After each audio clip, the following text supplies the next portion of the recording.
Bonjour, je m'appelle Marc-Albert Paquette, je suis conseiller pédagogique pour la commission scolaire Lester-B. Pearson et bienvenue à cette nouvelle capsule de DAB en action. Aujourd'hui, on s'intéresse à savoir comment on peut utiliser des outils de correction numérique pour une rétroaction efficace en production écrite. En fait, on a deux suggestions à vous faire. La première, c'est de demander aux élèves de s'autocorriger avec un autocorrecteur comme Scribens ou Bon Patron, ou encore d'utiliser le mode suggestion sur Google Doc. Alors, ce qu'on va vous proposer ici, dans un premier temps, c'est d'utiliser des autocorrecteurs en ligne. Pourquoi est-ce que je recommande particulièrement Scribens et Bon Patron? C'est parce que ces deux sites-là sont conçus spécifiquement pour des apprenants de français, plus spécifiquement de langue seconde ou de langue étrangère. Ce sont des outils d'autocorrection qui vont vous proposer non seulement de corriger le texte, mais qui vont vous expliquer la règle grammaticale ou un choix de mots en cas d'orthographe d'usage. Donc, c'est pas juste une correction qui est pas vraiment réfléchie. On encourage le jugement critique de l'apprenant dans la correction de son texte. Pour une utilisation synchrone, ben, vous pourriez faire ça directement avec l'élève. Donc, pour dire, bon, ben voilà, l'autocorrecteur te propose telle réponse. Est-ce que c'est bien ça que tu veux utiliser?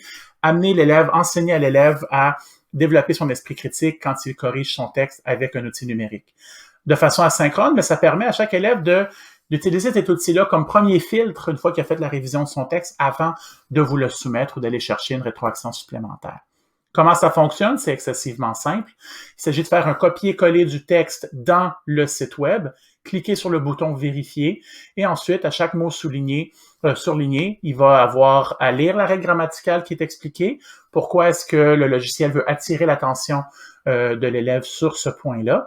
Et à ce moment-là, ce sera à l'élève de choisir s'il apporte la correction ou si au contraire, c'est une autre modification qu'il faudrait apporter.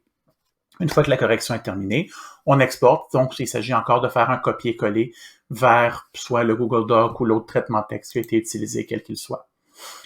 Si vous voulez aller plus loin, ici, j'ai fait une petite vidéo d'1 minute qui vous accompagne pas à pas dans la correction d'un texte sur Scribens. Donc, vous pourrez voir un peu à quoi ça ressemble. Dans le deuxième cas, on vous encourage à utiliser le mode suggestion sur Google Doc. Alors, ce qui est intéressant, c'est que si, par exemple, des élèves à distance travaillent sur le même texte, ça permet de suggérer des modifications sans qu'elles soient effectives. Donc, dans le fond, ça crée un filtre pour que l'élève accepte ou refuse la modification proposée. Il y a également le mode commentaire qui peut être utilisé pour poser des questions ou discuter à propos du texte sans modifier le texte lui-même. Et de façon asynchrone, ben, ça permet justement à avoir un texte qui est écrit, des rétroactions, et ensuite, dans un deuxième temps, l'élève dont le texte est corrigé pourra revoir les corrections qui sont proposées et améliorer son texte à son rythme. Comment ça fonctionne? Tout simple, vous ouvrez un document Google et dans le coin supérieur droit, vous avez ce qui est écrit le mode de modification. Alors, à ce moment-là, tout ce qui est en mode suggestion, il n'y aura pas de correction directe qui va se faire, mais plutôt des suggestions. Donc, ça va être écrit habituellement des crochets verts pour montrer ce qui est suggéré et ce sera à l'auteur principal d'accepter ou de refuser les corrections proposées. Et voilà, c'est pas plus compliqué que ça. Si vous voulez être accompagné pas à pas, ici j'ai fait un exemple à partir d'un texte d'élève et vous pourrez voir un peu comment ça fonctionne. C'est une présentation qui dure 1 à 2 minutes. Alors, c'est deux petites pistes. Il y a plusieurs autres outils de rétroaction ou d'autocorrection qui existent en ligne. On vous invite à les partager avec nous s'il y en a que vous avez. Et puis, évidemment, si vous avez des bonnes pratiques, on est toujours curieux de vous entendre. Aujourd'hui, pour la rétroaction, on a fait appel à l'optimisation de la collaboration en ligne pour encourager les élèves à collaborer lors d'une correction d'un texte, à mettre à profit des évaluations formatives parce qu'il y a beaucoup d'auto-formation et d'auto-évaluation qui peut se faire à travers ces pratiques-là. Et puis aussi, ce sont des outils qui proposent une rétroaction efficace et utile.